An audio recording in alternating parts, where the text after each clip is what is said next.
Hi, I'm Alex Catchpole and I'm passionate about my health and your health and the planet's. And it's my mission to improve all three of those things. Today we're looking at water kefir. It's a little bit more complex than the milk kefir.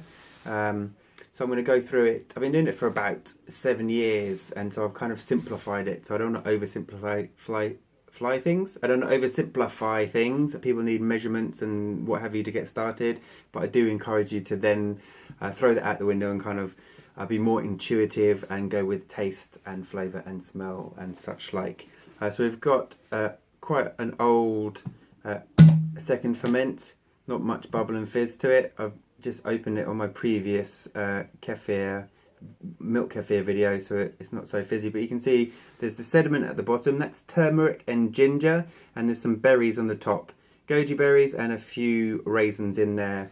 The yeasts and the sugars in the second but the yeast and the sugars from the berries in the second ferment helps to carbonate it and provides a sweetness. We're adding sugar to the first ferment, which we ideally want to ferment out of the way as much as possible, and the byproduct is then the probiotics. So as with the milk kefir, you want to start slow and steady, and you have this constant good and bad bacteria going on. People eating lots of sugar, lots of carbs, and not much fermented food is going to have a higher ratio of good to bad bacteria. And if you go about switching that balance considerably and quite quickly, you're going to have what's called a healing crisis. So the idea is to slowly increase the good bacteria gradually, so there's no real conflict between the two. You need both.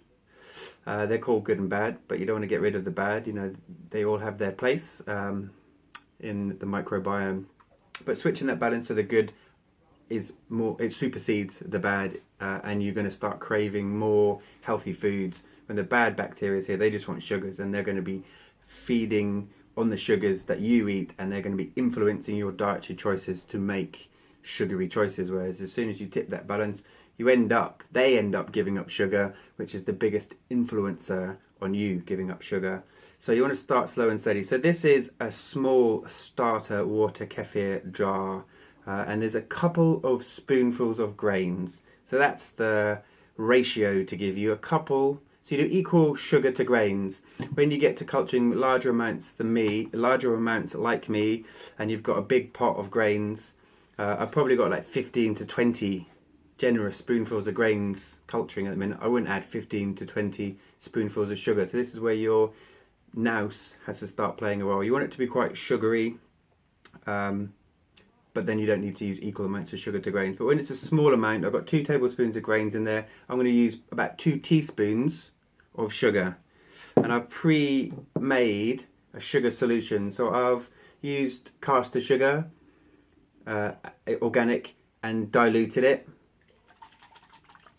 And that's ready to go. And this is the grains that have been well fed and have had 4 or 5 days culturing.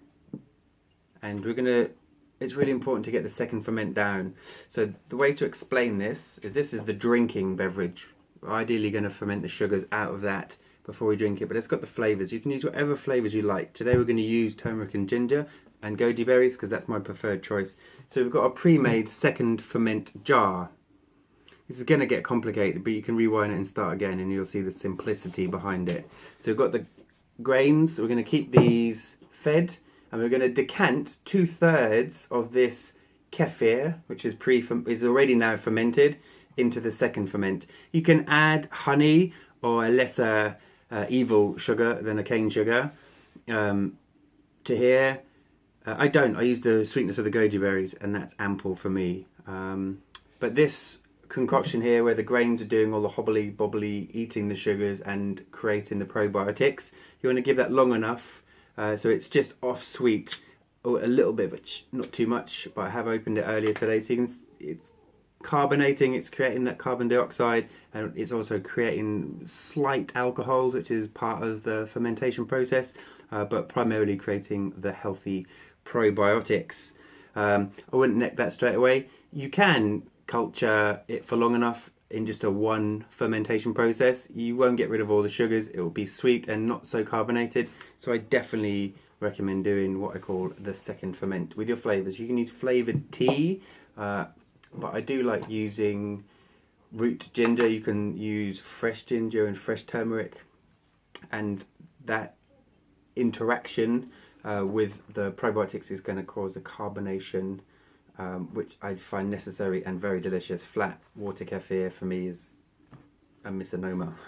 So we're going to leave, it's important, this is a very important point, leave at least a third of the solution with the grains. They like that. It's dropped in pH, and that's going to help the next sugary solution start up quicker and create the next ferment quicker. If you were to basically drain the grains dry, so you've just got the grains and you add them to the sugary solution, it would work, but it would probably add a day or two to the fermentation process.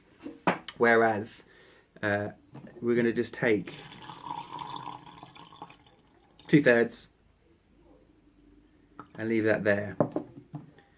And this is making it simple for you. So you've got the next food. We're going to upscale. The water grains like space to grow into. So you can add the sugary solution, the dissolved sugary solution into here, top this up, but I have a preferred way of getting the grains in the appropriate size jar. So you could probably do a couple of cycles in the smaller jar, but really we're going to move them on to the bigger jar.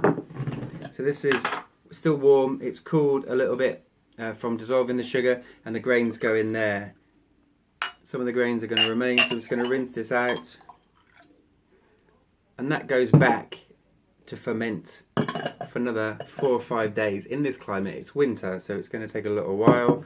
And then you get more kind of markers with the second ferment, because the goji berries they'll float now, they possibly will sink by the morning, and then over the next couple of days they'll start to float around again, and you'll see the activity, and then you can open the jar and you'll get that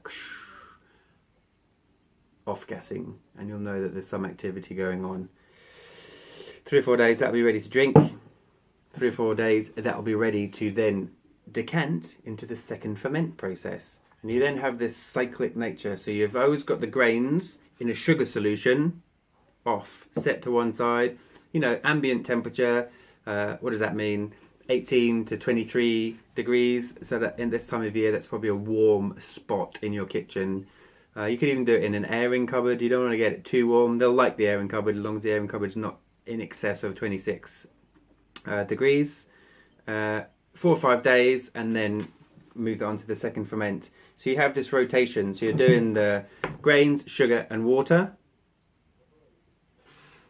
decanting 2/3 of it into the flavours, in this case, goji berries and ginger and turmeric, and you've got the second ferment. 4 or 5 days, test it. If you're not getting much off-gassing, leave it a little longer. You want it to be really carbonated. For me, the effervescence and fizz and, you know, vital life force is when it's, you know, all those enzymes are most active, and it's going to be most delicious. Post any questions below. This has been a one-take wonder.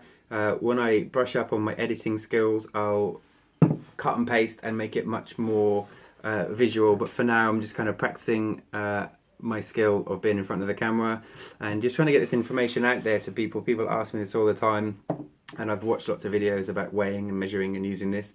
And for me, it's like kind of feel into it, get a feel for it yourself. It's like a pet. Keep it warm and well fed.